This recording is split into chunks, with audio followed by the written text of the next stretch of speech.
Hi, Tommy Heffernan, veterinary consultant here with Precision Microbes. And this week for Tech and 10, we're going to look at grass tetany. Let's go 10 minutes. So grass tetany, pretty common. Farmers, I suppose vets are very familiar with the condition. What's new in it may be nothing, but it is coming. We're coming into that risk period, often called grass staggers or hypomagnesemia. And that answers the question. Hypomagnesium is low blood levels of magnesium. We'll talk about what it causes. But when we think about the cow, or in effect sheep, suckler cows, dairy cows, the cow ruminant animal typically doesn't store magnesium. It's not like calcium where they can, through hormonal regulation, can bring supplies from the bone. There's very little, bar the blood levels of magnesium, supplies of magnesium. So daily intakes are really key. We're heading in as growth, thankfully weather is improving, as growth rates increase. We're heading into the risk period for magnesium. We'll explain why. Older cows certainly are more at risk.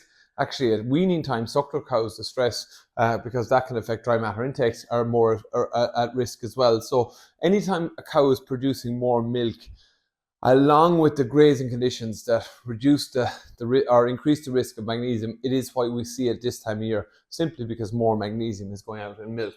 So what are the risk factors? Well, higher potassium. So potassium competes with magnesium in the rumen for absorption site. So if we've got high potassium, pasture has got a lot of slurry or fertilizers in the last couple of weeks or months. Growth rate itself, increased growth rates reduce fibre, low sodium. Again, low sodium will impact magnesium uptake. Dry matter intake. So if we think about blood magnesium, there's no store. So anything that impacts intakes, be it adverse weather, if it's lame cows are more at risk at a certain time of year, if they're diseased or sick, or anything that's stopping intakes of magnesium out of grass, with the grass that's lower, and we've got the potassium risk.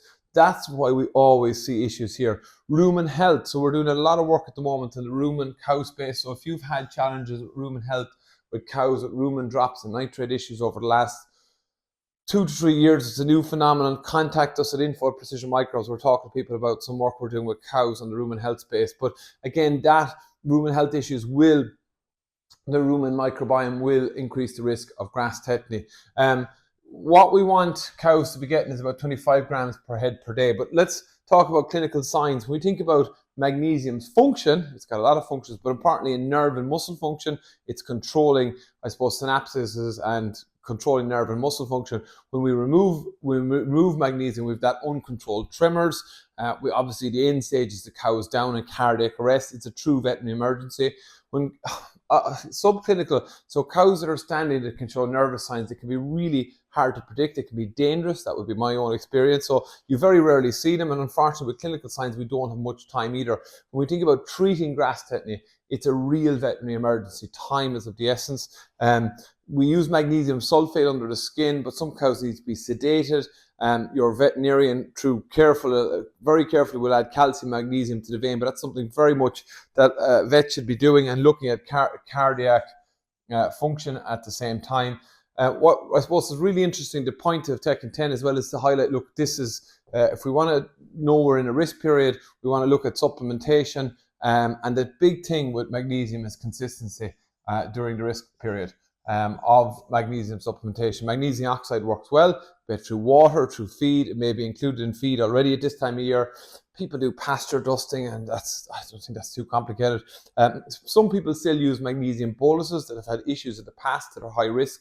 They tend to release low levels of magnesium over 6 to 8 weeks. They can work, but typically what you want is going through water or feed at a consistent level of 25 grams per head per day during the risk period. And I think that's really the key thing with grass tetany. Look, it's one people know a lot about, have heard a lot about. We're heading into the risk period, but it's worth talking about again. We're also heading into silage season, and I just like to highlight people to go to a website, www.precisionsilage.ie, to look at what Precision Microbes unique blend for silage additive is doing. Some really nice stuff on that website as you come up to silage season. If you have questions about our unique silage additive, just let us know. And that's it. See you next week for the next Tech and 10.